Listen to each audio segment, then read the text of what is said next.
Students, good morning.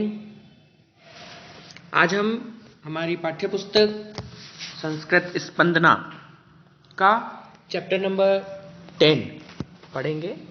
और 9 chapter हमारे course में नहीं है, इसलिए हम उसको नहीं पढ़ेंगे। Chapter number 10 Subhashit Ratnani. इसमें कुछ श्लोक दिए हुए हैं, अपन को 15 श्लोक हैं। सुभाषित रत्नानी यानी मधुर वचन जिसको बोलते हैं। इसमें श्लोक के माध्यम से हमें इनको सूक्ति भी बोला जाता है। ठीक है, तो पहले पाठ का परिचय पढ़ें। इस पाठ में हमें क्या बताया गया है। सुभाषितम इत्येन पदेन तु भवन्तः सर्वे परिचिताः एव स्युः। इस चैप्टर के अंदर से बोर्ड एग्जाम में एक तो संस्कृत व्याख्या आती है और श्लोकों का अनुवाद भी आता है, तो हमें दोनों की तैयारी करनी है। संस्कृत व्याख्या क्या होती है? संस्कृत व्याख्या जो उस श्लोक का अनुवाद है, उस अनुवाद को अपन को संस्कृत में लिखना है। ठीक है, तो इसका हिंदी अनुवाद अब आप लोग याद करेंगे तो आपको संस्कृत में लिखना भी आ जाए। तो सुभाषितम इत्येन पदेन तु भवन्तः सर्वे परिचिताः एव स्युः। सुभाषित मतलब सुभाषित, इस पद से आप सभी लोग परिचित होंगे, ये इसमें बताया गया है। सुभाषितम अमृतवचनम नीतिवाक्यम सुक्तिः इत्यादि सर्वे अपि पर्याय शब्दाः सन्ति। सुभाषित के जैसे पर्यायवाची होते हैं वो उसमें सुभाषितम, अमृतवचनम, नीतिवाक्यम, सुक्तिः, ये कुछ भी बोल सकते हैं इनको। सुभाषित जो शब्द दे रखा है उसके ये पर्याय शब्द हैं। क्या क्या है? सुभाषितम, अमृतवचनम, नीतिवाक्यम या सुक्ति। ठीक है, इनको कुछ भी बोल सकते हैं। तद वाक्यम वाक्यांशो पीवा सुभाषितम इति उच्यते यत् श्रुत्वा मनस्संतोषः सुखानुभूतिश्च जायते। यानी वह वाक्य या वाक्यांश सुभाषित कहा जाता है। सुभाषित की परिभाषा देखना, सुभाषित की परिभाषा इसमें दे रखी है कि वह वाक्य अथवा वाक्यांश सुभाषित कहा जाता है जिन वाक्यों को सुनकर मन को संतोष और सुख की अनुभूति होती है ना। तद वाक्यम सुभाषितम इति उच्यते यत् श्रुत्वा मनस् संतोषः सुखानुभूतिश्च जायते यत् अन्येषां मनः क्लेशाय न भवेत्, जो दूसरों के मन को कष्ट देने के लिए नहीं होना चाहिए। यस्य प्रयोगः अपरेषां अनादराय न स्यात्, जिसका प्रयोग दूसरों के अनादर के लिए ना हो, है ना। जो भी हम वाक्य बोल रहे हैं उससे किसी का अनादर नहीं होना चाहिए, उससे किसी को कष्ट नहीं होना चाहिए। यत् सत्यपूतम हितावहम च भवेत्, जो सत्य से पवित्र और हितकर रहना चाहिए। यत्र नैतिकता बुद्धिमता विवेकशीलता च स्यात्, जहां नैतिकता बुद्धिमता और विवेकशीलता होनी चाहिए। ये सब सुभाषित की परिभाषा है। सुभाषितस्य लक्षणम क्वचिद एव कृतम अस्ति। सुभाषित का लक्षण यहां दिया गया है कि वचनम सारभूतम यत तत् सुभाषितम उच्यते, कि जो सारभूत वचन है वह सुभाषित कहा जाता है। वचनम सारभूतम यत तत् सुभाषितम उच्यते। ठीक है, अस्माकं जीवने सुभाषितानां कियत् महत्त्वं वर्तते इत्यस्मिन् विषये कतिपयानि सुभाषितानि एव मिलन्ति, कि हमारे जीवन में सुभाषितों को कितना महत्व है, इस विषय में कुछ सुभाषित यहां दे रखे हैं पाठ के अलावा, है ना। तो यहां दे रखा है संसार कटु वृक्षस्य द्वे फले अमृतोपमे सुभाषितरस रसास्वादः संगति सुजने जनः, कि संसार रूपी कटु वृक्ष के दो फल अमृत के समान हैं। एक तो सुभाषित रूप रसास्वादन और दूसरा सज्जन के साथ संगति। ये ऐसे ही आप लोगों को बता रखे हैं यहां पर। हमारे जो मेन जो सूक्तियां हैं, सुभाषित हैं, वो तो टोटल 15 है। यहां से ये इसी ज्ञान के लिए हमें यहां पर दी हुई है। जैसे दूसरी है सुभाषित रसास्वाद सज्जने ससंगति, यानी सुभाषितों का रसास्वाद, जो सुभाषित हैं, जो श्लोक हैं, उनका रसास्वाद सज्जनों के साथ संगति, सज्जने ससंगति है।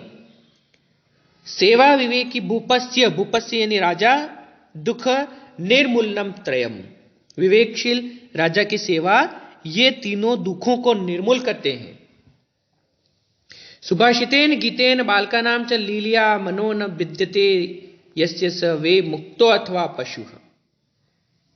सुभाषित गीतों से और बाल क्रीड़ा से जिसका मन प्रसन्न नहीं होता वह निश्चय ही वैरागी अथवा पशु के समान है।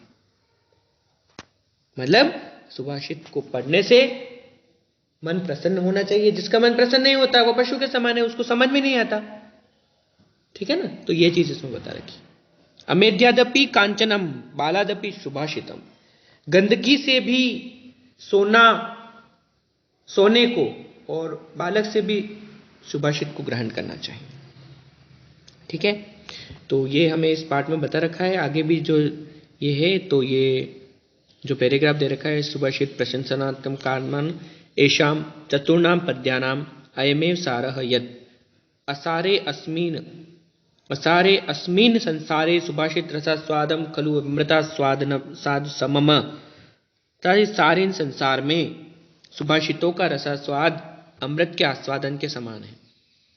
इस सारी सुभाषित के बारे में बताया गया है कि अतो ही पाठे अस्मिन् भवताम रसास्वादनाय ज्ञानार्जनाय गुणार्जनाय च कानिचन प्रसिद्धानि ज्ञातमूलानि अज्ञातमूलानि च सुभाषितानि इतस्तः समाकृष्य लिख्यन्ते।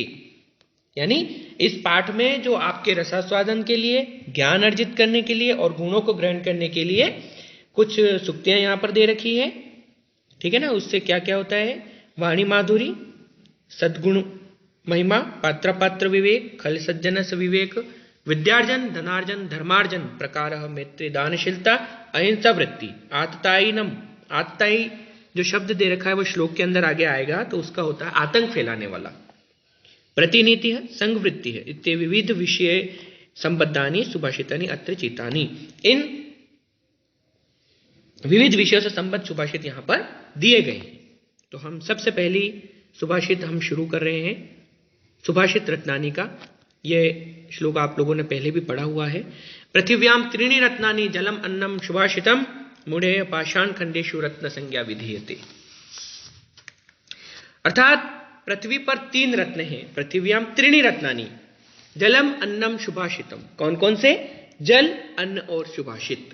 सुभाषित मतलब होता है अच्छे वचन बोलना, मधुर वाणी बोलना, है ना। दूसरी लाइन का अर्थ है यहां पर मूढ़े पाषाण खंडेशु। पाषाण खंडेशु मतलब होता है पत्थरों के टुकड़ों में। रत्न संज्ञा विधीयते, कि रत्न का नाम दिया जाता है। किसको? मूर्ख लोगों के द्वारा। मूढ़े मतलब होता है मूर्ख लोग। मूर्ख लोगों के द्वारा पत्थरों के टुकड़ों को ही रत्न नाम दिया जाता है। मूढ़े पाषाण खंडेशु रत्न संज्ञा विधीयते। मूर्ख लोगों के द्वारा पत्थरों के टुकड़ों को ही रत्न नाम दिया जाता है। तो ये इसका अनुवाद हो गया। ठीक है, कि पृथ्वी पर 3 रत्न हैं, जल, अन्न और सुभाषित।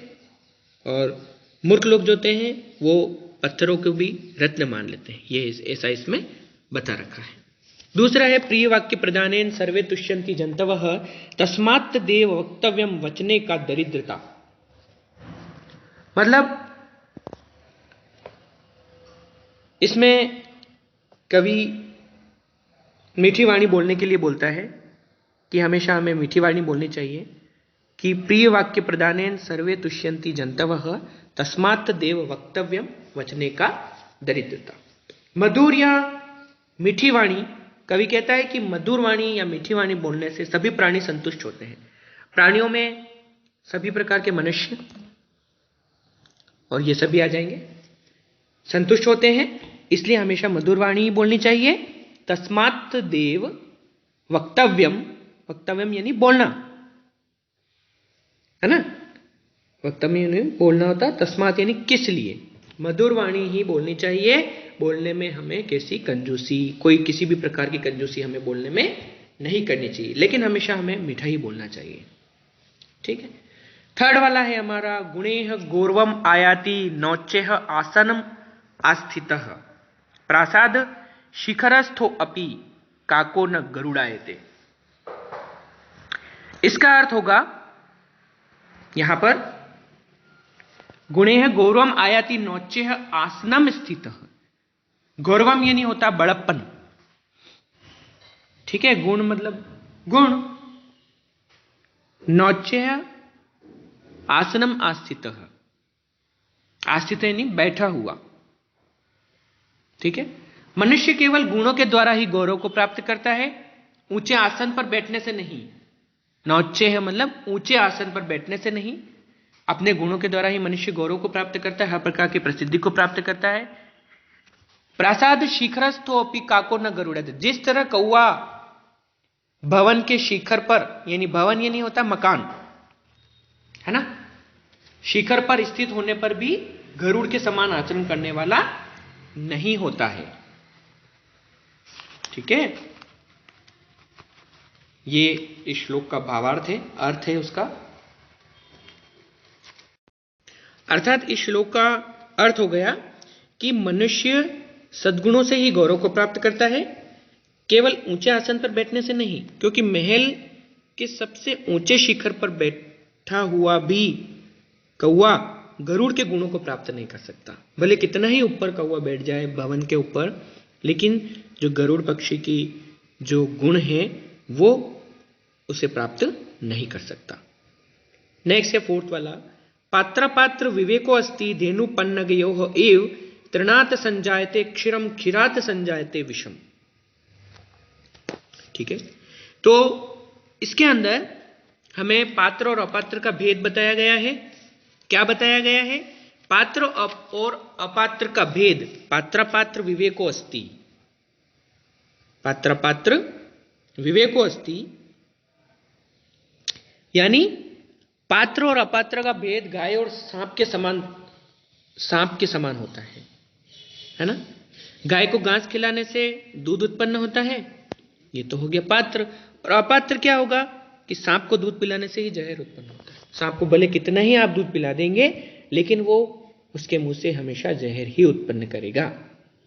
और गाय को हम घास खिलाते हैं तो हमें दूध मिलता है। तो ये पात्र और अपात्र का भेद इस श्लोक, इस सूक्ति के माध्यम से हमें बताया गया है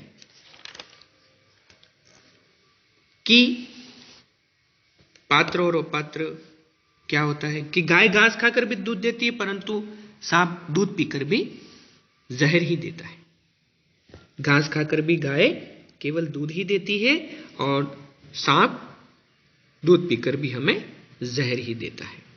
ठीक है, नेक्स्ट है आपका फिफ्थ वाला, यथा खनन खनित्रेण नरो वार्यधि गच्छति तथा गुरु गताम विद्याम शुश्रूरधीर गच्छति।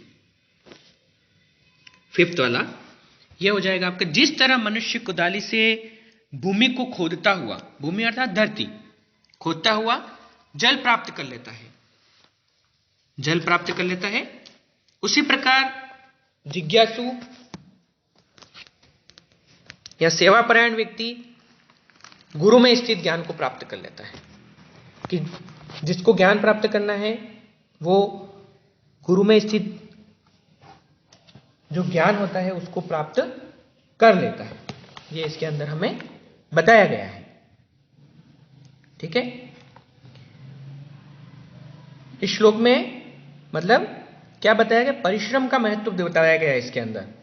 परिश्रम का महत्व इस हमें श्लोक में बताया गया है कि परिश्रम हमें हमेशा करते रहना चाहिए।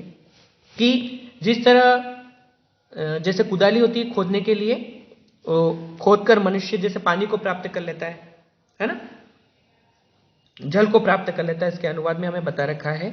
उसी तरह जो मनुष्य जिज्ञासु होता है, जानने का इच्छुक होता है, सेवापरायण होता है, वो अपने गुरु में स्थित ज्ञान को, उनकी जो विद्या है उसको प्राप्त करने की कोशिश करता है और वो ऐसा करने में सफल हो जाता है। नेक्स्ट हमारा श्लोक है 6 नंबर, अजराम रवत प्राज्ञो विद्यामर्थम च चिंतयेत ग्रहित इव केशेषु मृत्युना धर्ममाचरेत।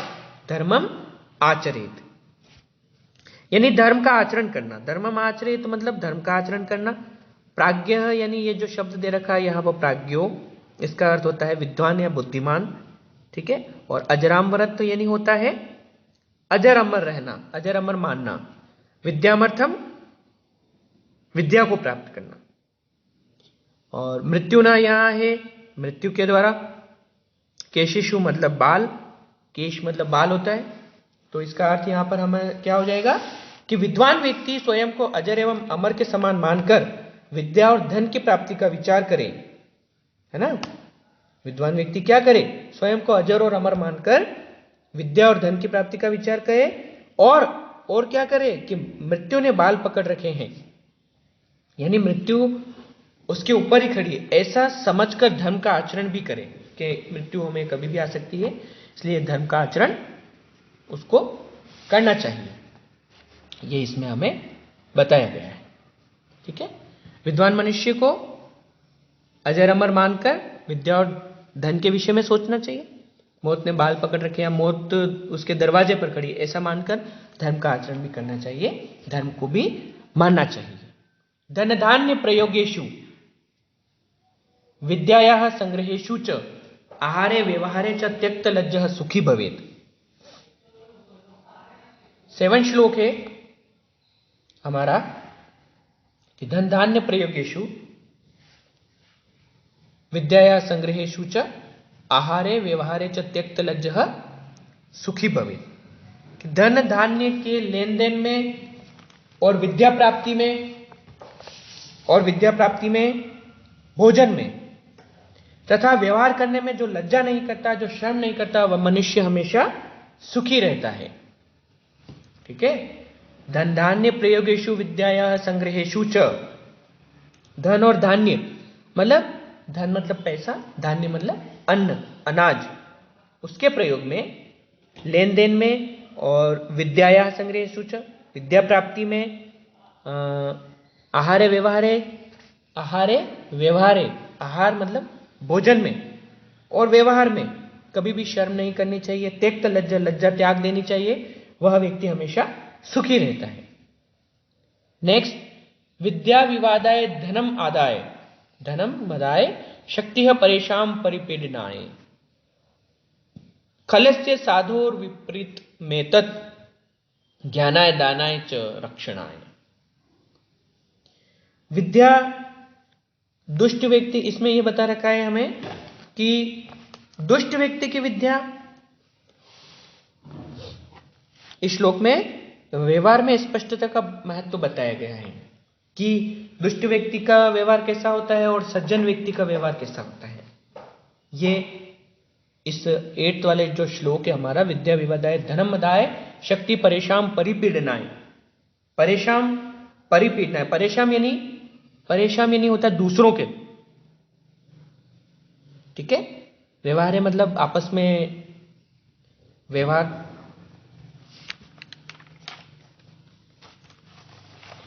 यानी दुर्जनों की विद्या कैसी होती है और सज्जनों की विद्या कैसी होती है। देखिए, दुष्ट व्यक्ति की विद्या विवाद के लिए, विद्या विवादाय धनम मदाय, दुष्ट व्यक्ति की विद्या विवाद के लिए, धन होता है घमंड के लिए, और शक्ति होती है दूसरों को कष्ट देने के लिए। जो दुष्ट व्यक्ति होता है उसके बारे में पढ़ रहे हैं।